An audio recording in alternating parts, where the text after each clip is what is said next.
Everybody shut up and action.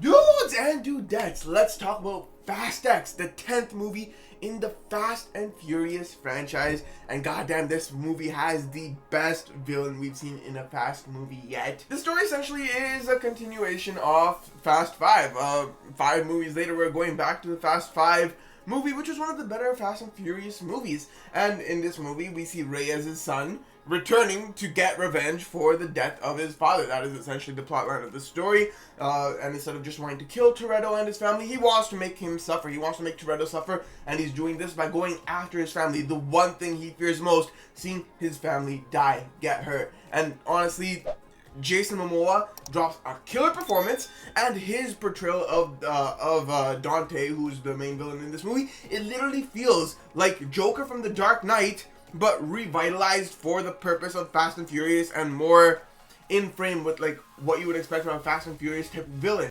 Honestly, Dante is extremely terrifying. He's an absolute badass villain. He's completely psychotic, and it makes him one interesting villain. And this movie is an absolute bop. I mean, there's a lot of hate for it. I'm not going to say it's particularly great up there, like saying, oh my god, this is the best Fast and Furious movie. This movie is essentially Fast 8 combined with Fast 9.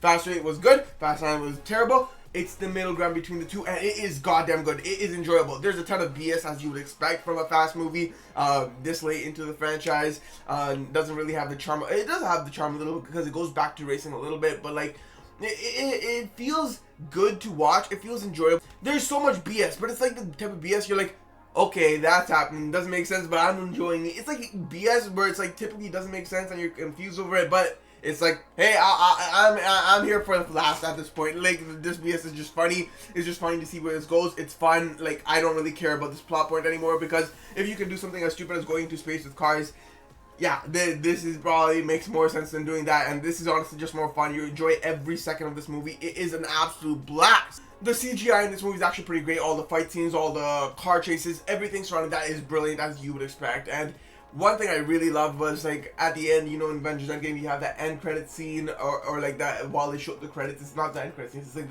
when they show the credits and they have like a little animation going around it. They have that at the end of this movie too, and that is also absolutely gorgeous to watch. I'm addicted to seeing those. Those are absolutely beautiful. They kill it here. Of course, this movie has a killer soundtrack, which has been in my head for days.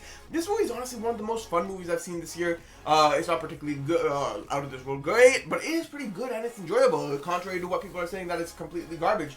It was an enjoyable movie. I really did like it. It was pretty fun. It's not really immersive to a degree where like you're stuck into the film, go as if you're a part of it. No, it's just a fun movie to watch. You're down to earth, go watch it, but you have a great time. There are a ton of fun line drops, a ton of cringiness, a ton of plot twists which are predictable, few unpredictable, and it's just a really fun movie in general. One thing I didn't like about it was the use of Cypher. Fast 8 set up Cypher to be some kind of big trilogy sort of villain that the family has to go after. But starting from Fast 9, it's like, it feels like they're just including her because they set her up to be such a big villain. But like, now she's just completely fallen off. She's not really that interesting anymore.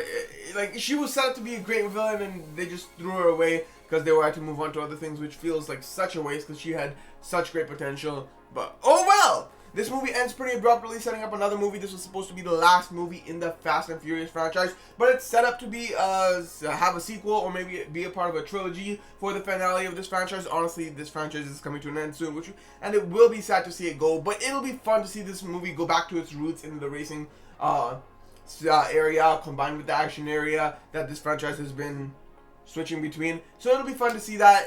I'm looking forward to the next movie, Fast 11. This movie was fun to watch. I give this movie a 72%. It was a really fun watch. I enjoyed it. I hope you will too. I'll see you in the next one. Peace.